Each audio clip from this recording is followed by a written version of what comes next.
All of you, जो बच्चे late भी ज्वाइन किए हैं उन सभी को वेरी वेरी गुड मॉर्निंग। आज हम लोग फिर से स्टार्ट, आज हमारा ये doubt class, very good morning, very good morning. तो आज हम लोग फिर से शुरू करते हैं आपके रिवीजन वर्क को, जो हम लोगों को आने वाले डेज में एग्जाम्स देना है। तो जो आपके लिए मैं पहला क्वेश्चन दे रहा हूं, the question is if the given parallelogram has three of its given coordinate and you have to find the fourth one, that is D. How will you find the fourth coordinate of this parallelogram? You require to find the midpoint of the diagonal AC. What you have to find? Midpoint of the diagonal AC, and this midpoint of diagonal will be equal to the midpoint of BD. Okay, हम क्या जानते हैं parallelogram के property में कि diagonal bisect each other. क्या हम जानते हैं? Diagonals bisect each other. पता है ये आपको? बोलो बच्चों, बाइसेक्ट ईच अदर। तो हम यहाँ पे सबसे पहले ए और सी के मिड पॉइंट को निकालेंगे। तो मिड पॉइंट का फॉर्मूला होता है x1 प्लस x2 बाई 2, यानी कि O का जो कोऑर्डिनेट होगा उसका x कोऑर्डिनेट एब्सिसा होगा 8 प्लस 1 9 बाई 2, और जो y ऑर्डिनेट होगा वो होगा 0 प्लस माइनस 2 बाई 2, यानी कि -1। क्लियर है यहां तक? बताओ, बोलिए बच्चों। Yes sir. अब देखिए क्या करना है हमें, बी और डी का भी मिड पॉइंट आपस में इक्वल होने वाला है। तो डी के कोऑर्डिनेट को खुद से हमने एक्स और वाई मान लिया, और ये बता रहा है एज पर the given question, according to question, कि 5 plus x by 2, 5 plus x by 2 होगा इसका एक्स कोऑर्डिनेट, और वाई कोऑर्डिनेट होगा 4 प्लस वाई बाई 2। और यहां से आप क्या करेंगे? कंपेयर करेंगे x को x के साथ और y को y के साथ, और आपको वैल्यू मिल जाएगा। आपको जो है यहाँ पे क्या होगा, आपको x और y के वैल्यू मिल जाएंगे। तो आप डायरेक्टली अगर यहां से समझ के देखो तो आपको दिख रहा है न्यूमरेटर में 9 है और यहाँ क्या है 5 प्लस एक्स है। तो x का वैल्यू क्या आ जाएगा आपके पास? 4। और यहाँ पे अगर मान लिया जाए, मैं कहूं कि नीचे 2 है पर यहाँ 2 तो है नहीं, अगर मुझे नीचे 2 लेना होता तो ऊपर भी 2 से मल्टीप्लाई करना होता, यानी ऊपर का वैल्यू है -2। तो बताइए 4 में हम क्या ऐड करेंगे कि -2 आएगा, यानी कि -6। क्या ऐड करेंगे? -6। तो बच्चों आपका यही आया था आंसर, x = 4 और y = -6। बिल्कुल सही था आपका आंसर, बिल्कुल सही था। चलिए अब आते हैं, हम लोगों को ट्रायंगल में आना है, और हम लोगों ने अच्छा खासा वक्त लिया है। तो ट्रायंगल का मेरा जो एनसीईआरटी के बुक का जो पार्ट है ना वो ऑलरेडी लोडेड होगा। तो अनटाइटल्ड पेज में हम चेक करते हैं कि क्या हमारा ट्रायंगल आ गया है।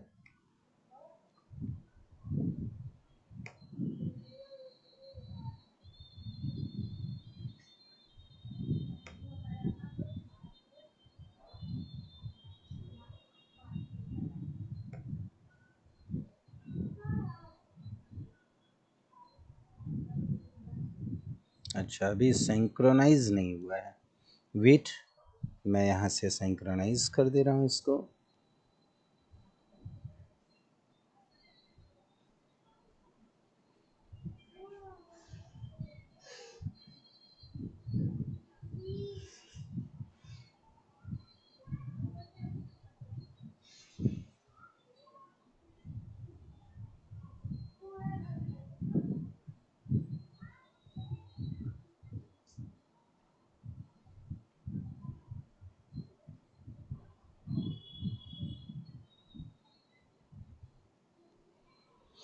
हाँ जी, ये सिंक्रोनाइज हो जाएगा, but it will take time. किसी और बच्चों के पास कोई और क्वेश्चन है तो वो पूछ सकते हैं।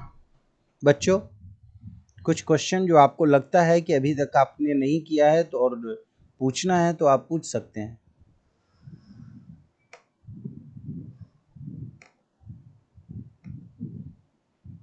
कंस्ट्रक्शन आप लोगों का हो गया था।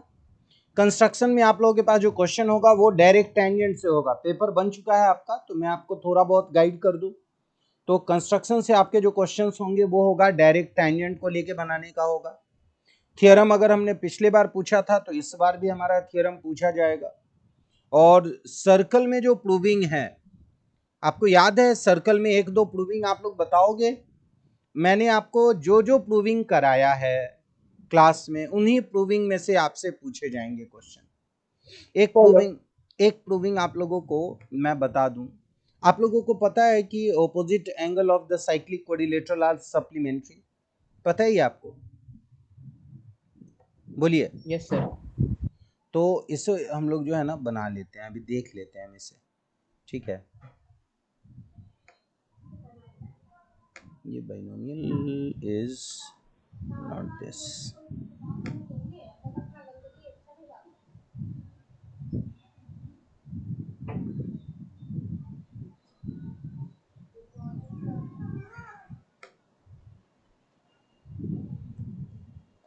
चलिए यहीं पे बनाते हैं। देखिए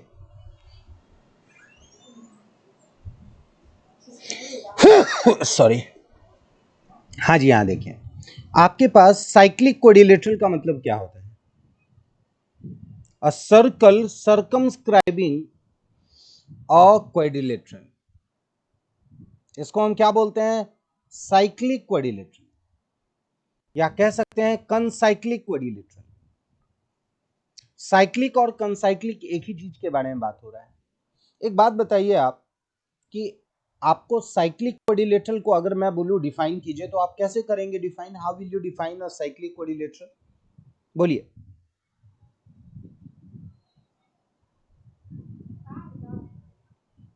cyclic quadrilateral how will you define?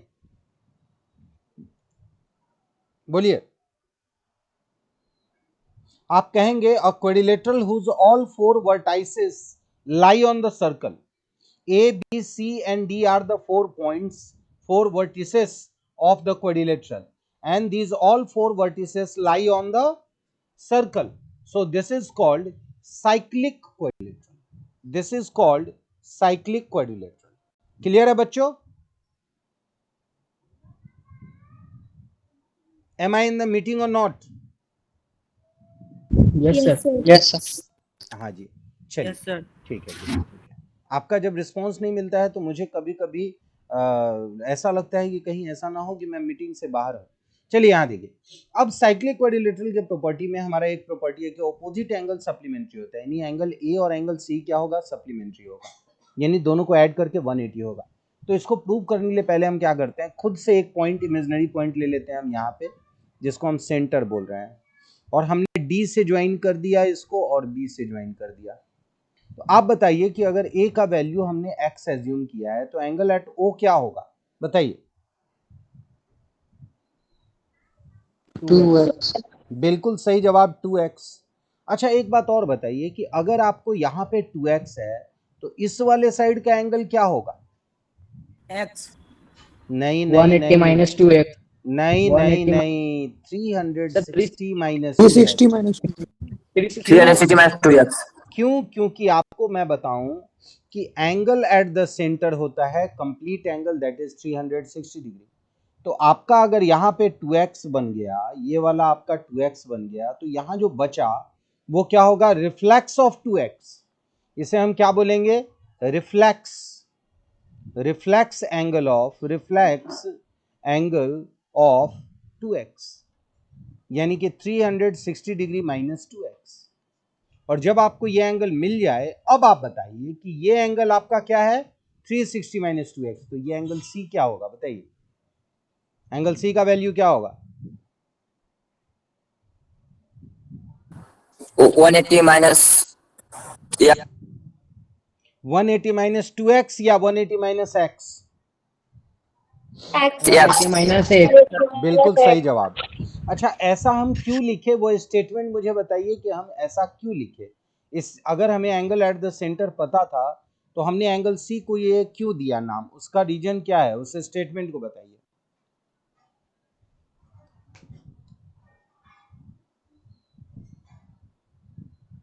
क्योंकि सर एंगल ए और एंगल सी का सम 180 होगा। ना ना ना, ऐसा नहीं, ए और सी का 100 डिग्री नहीं होगा। मैं आपको बताऊं, ऐसा कहते हैं एंगल एट द सेंटर। देखिए ये लिख लीजिएगा अगर आपको याद नहीं है तो। Angle at the center is twice the angle inscribed at any other point on the circle, at any point on the circle, यानी कि सर्कल के किसी भी पॉइंट के ऊपर बनने वाला एंगल, चाहे वो सी हो चाहे वो कोई भी एंगल हो, हमेशा इस एंगल का डबल होगा सेंटर पे। तो हमने देखा कि अगर ए के पास x है तो b के पास 2x बन गया। अगर हम 2x का रिफ्लेक्स लिए हैं 360 माइनस 2x, तो 360 माइनस 2x को अगर हम डिवाइड करेंगे 2 से तो हमें क्या मिलेगा 180 माइनस 2x, और यही 180 माइनस 2x जो है एंगल होगा एट द सेंटर। तो अब आपके पास पता है कि एंगल ए का वैल्यू हमने x लिया था और एंगल सी का वैल्यू हमारे पास आ गया 180 माइनस x। आप बताइए एंगल ए और एंगल सी को ऐड करेंगे तो क्या आएगा रिजल्ट 180 डिग्री। यानी हम कह सकते हैं कि angle A and angle C are supplementary. और इसके बाद कुछ नहीं करना है, इसके बाद बस लिखना है similarly we can prove that कि angle B plus angle D is also equal to 180। ठीक है, तो ये आपका है। अच्छा, एक और क्वेश्चन अगर मान लिया जाए हम बात करते हैं, उसमें हम बात करेंगे कि angle in the semi circle is a right angle. पता है आपको ये कि अगर कोई हम सेमी सर्कल ले रहे हैं और इसमें ये जो एंगल बनेगा ये 90 डिग्री बनेगा, इसको अगर हमें प्रूव करना हो तो कैसे करेंगे? बोलिए कैसे आप प्रूव करेंगे angle C is equal to 90 degree?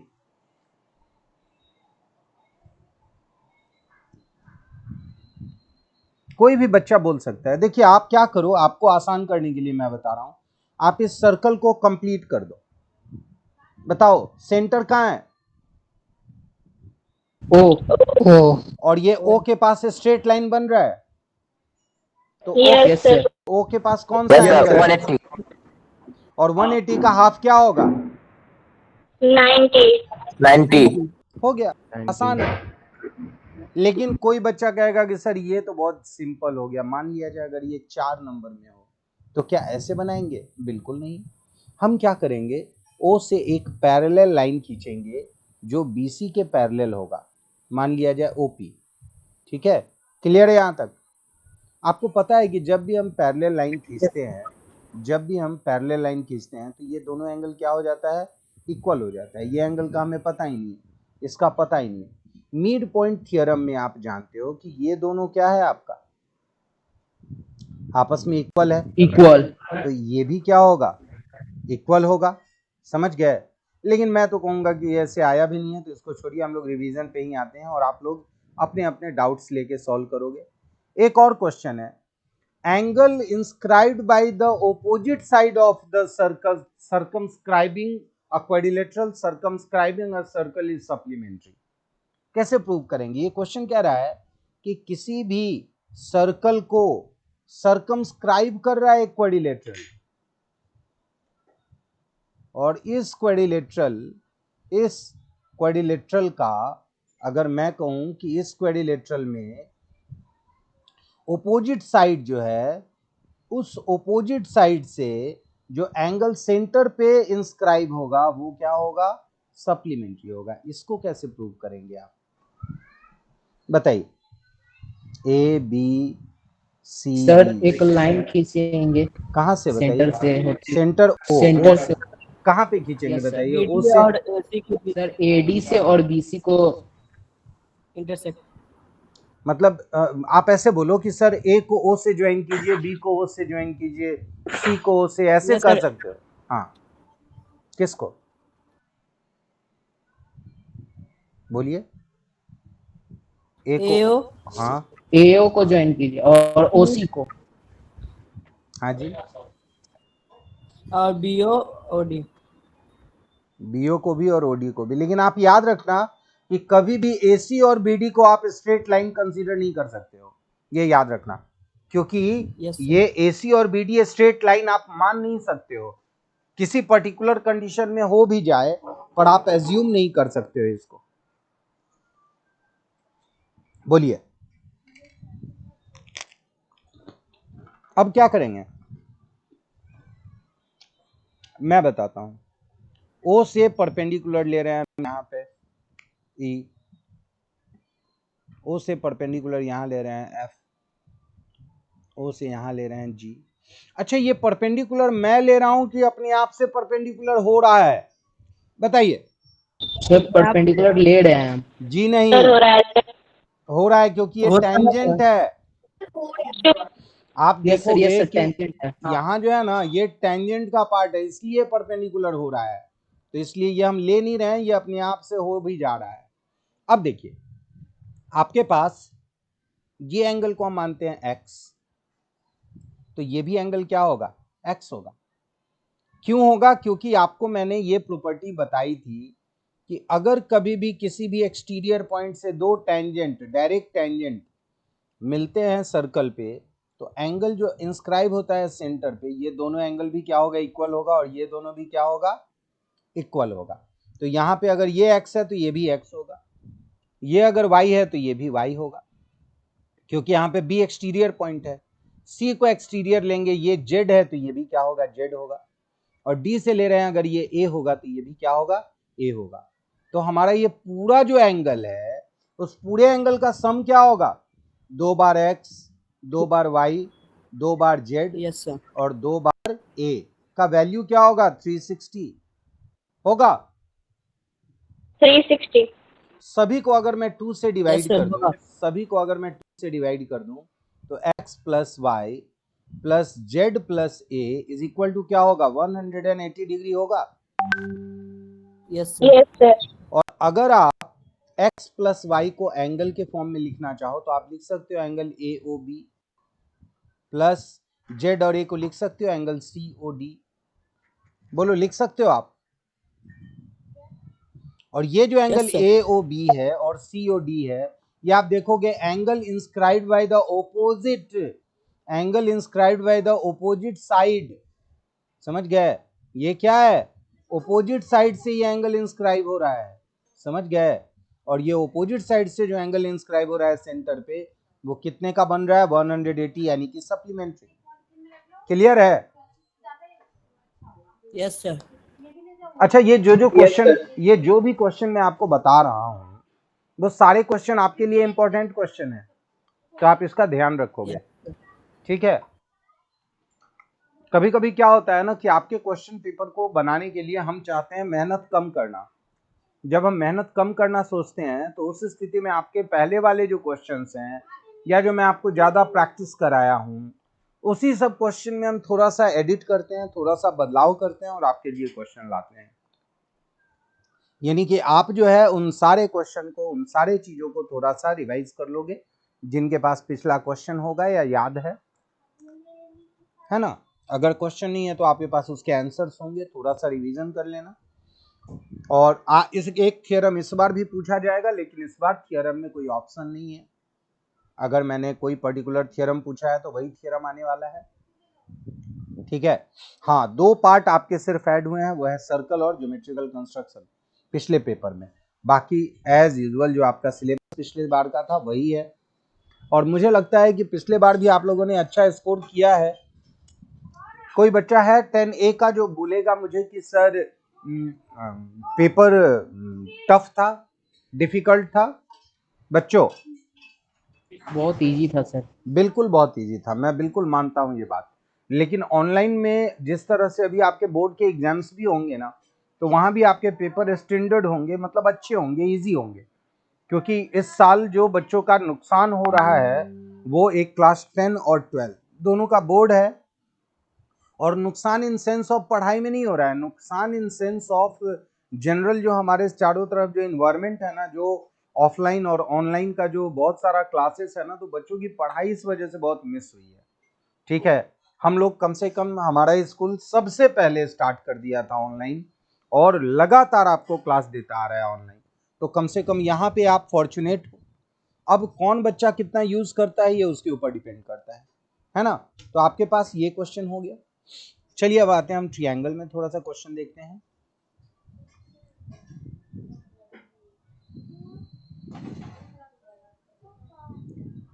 कोई एक्सरसाइज का कोई क्वेश्चन अगर आपको दिख रहा हो एनसीईआरटी का और पहले से ध्यान है तो आप पूछ सकते हो।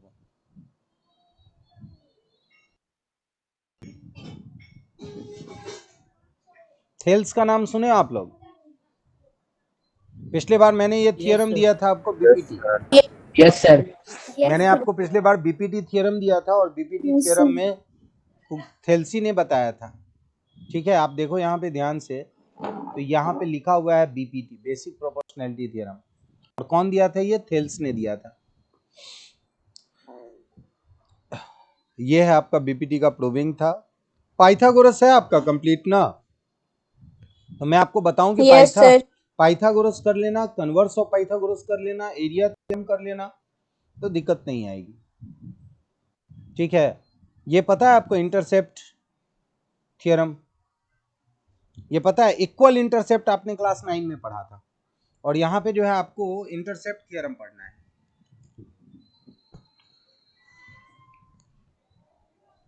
चलिए आगे आते हैं हम। ये क्वेश्चन आपसे बनेगा, ये क्वेश्चन नंबर 4 देखिए तो, क्या क्वेश्चन नंबर 4 आपसे बन जाएगा? देखिए,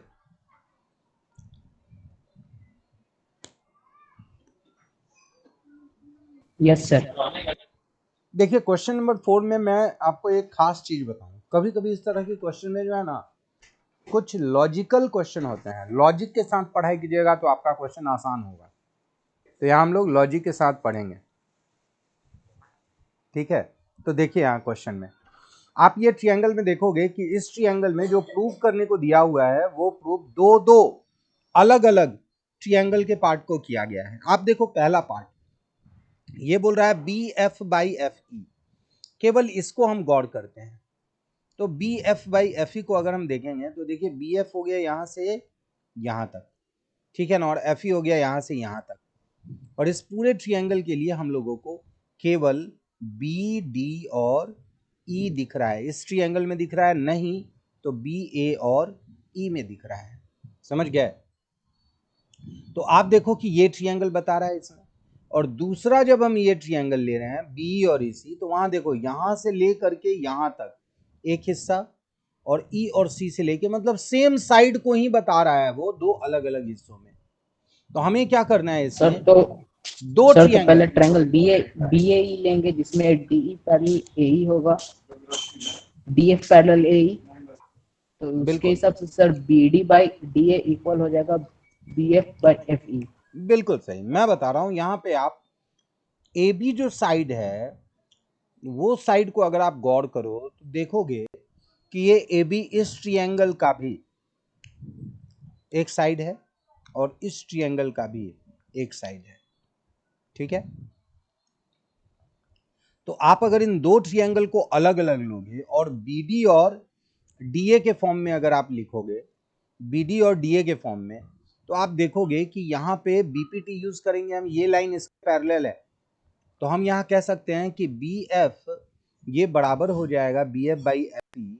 ये किसके बराबर हो जाएगा? उसके ऑपोजिट साइड को देखो, B D by D A, B D by D A के इक्वल हो जाएगा बीपीटी यूज करके, होगा ना, क्योंकि लाइन दोनों पैरेलल है।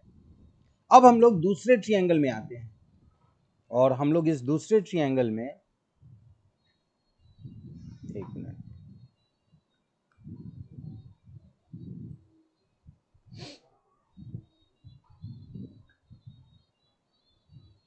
अब हम लोग आते हैं दूसरे ट्रायंगल में। उसमें हम देखेंगे कि ये जो लाइन है ना, ये किसके पैरेलल है? इसके पैरेलल है। और इस ट्रायंगल को जब हम देखेंगे तो यहां पे भी हम देखेंगे B D by D A, ये जो बी डी है और डी ए है वो किसके इक्वल होगा? B E by perpendicular perpendicular कहाँ है? कोई परपेंडिकुलर तो नहीं है, पैरेलल दिया हुआ है आपको ऊपर में। समझ गए? तो आप इन दोनों, क्या परपेंडिकुलर? फिर से बोलिए मुझे। Sir DA sir perpendicular theorem से। परपेंडिकुलर थ्योरम क्या होता है? मैं नहीं समझ पा रहा हूँ आपकी बात। परपेंडिकुलर थ्योरम नहीं होता है कोई बीपीटी सर या वो बीपीटी। अच्छा देखिए यहाँ, तो ये आप देखिए कि हमने जब ये रिलेशन लिया था तो इसमें हमने जो ट्रायंगल यूज किया था वो ट्रायंगल कौन सा था? बी ई ए। और इस ट्रायंगल में जो पैरेलल लाइन था वो क्या था? एफ डी था, वो पैरेलल था ए के। और जब हम लोग ये ट्रायंगल, ये वाला रिलेशन यूज किए तो यहां पे हम कौन सा ट्रायंगल लिए हैं? Triangle ABC. और इसमें जो दो लाइन पैरेलल है वो कौन सा लाइन है? ED parallel to C A. ED parallel to C A, ठीक है। तो यहां भी हमने बीपीटी यूज किया, यहां भी हमने बीपीटी यूज किया, और बाद में हम इन दोनों को कंपेयर करेंगे तो हमारे पास ये रिलेशन आ जाएगा। समझ गया? ये रिलेशन आ जाएगा, B F by F is equal to B by A C. Clear है? चलिए यस सर। आगे आते हैं।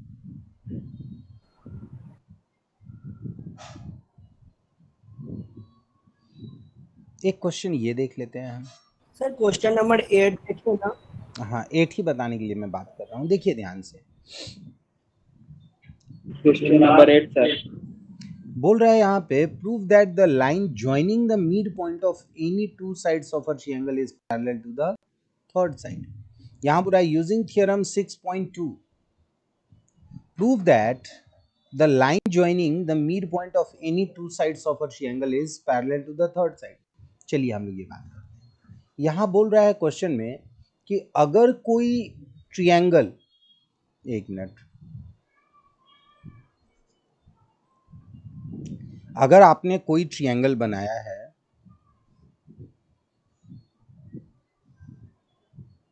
और आप यहाँ पे ले रहे हो कि दो मिड पॉइंट ले रहे हो, मान लिया जहाँ हमने एक मिड पॉइंट लिया एसी का और एक लिया हमने बीसी का, इसको हमने पी ले लिया, इसको हमने क्यू ले लिया। तो आप बताओ, मिड पॉइंट का तो मतलब यही हुआ ना कि एपी और पीसी बराबर है और सीक्यू और बीक्यू भी बराबर है, यही होगा? बताओ बच्चों। Yes sir. Yes sir. अच्छा तो एक बात बताओ, हम इसे ऐसे लिख सकते हैं क्या? सीपी बाई पी ए। ये क्या होगा? जब दोनों बराबर है तो आपस में कट के 1 आ जाएगा। इसी तरह से हम लिख सकते हैं Yes, C sir. Q by Q B, क्योंकि ये भी 1 आ जाएगा। तो आप ये दोनों को आपस में इक्वल लिख सकते हो, बताओ। आप इन दोनों sir. को आपस में इक्वल लिख सकते हो। तो आपस में जब इन दोनों को आप इक्वल लिखोगे तो आपके पास हो गया यहाँ पे C P by P A is equal to C Q by Q B. और आपको ये क्या दिख रहा है कि a line that intersect the two sides of the triangle and the ratio of the sides are equal। तो हम बीपीटी में पढ़े थे कि अगर ये लाइन पैरेलल हो तब रेशियो इक्वल होता है, और हम उसके कोरोलरी में पढ़े थे 6.2 में कि अगर रेशियो इक्वल हो तो लाइन क्या होगा? तो लाइन पैरेलल होता है। यानी कि हमने एक कंडीशन पढ़ा कि जब लाइन पैरेलल है तो उन दोनों साइड के रेशियोज इक्वल होंगे, और हमने फिर दूसरा पढ़ा कि जब लाइन का रेशियो इक्वल है तो जो लाइन डिवाइड कर रहा है वो लाइन थर्ड साइड के पैरेलल होगा। तो हम यहाँ 6.2 यानी कि कोरोलरी, कन्वर्स ऑफ बीपीटी, आप यहाँ लिख सकते हो by converse of BPT we can say that the PQ line segment is parallel to AB. Clear है बच्चों? Yes, sir. तो अब हम लोग एक मिनट को, हाँ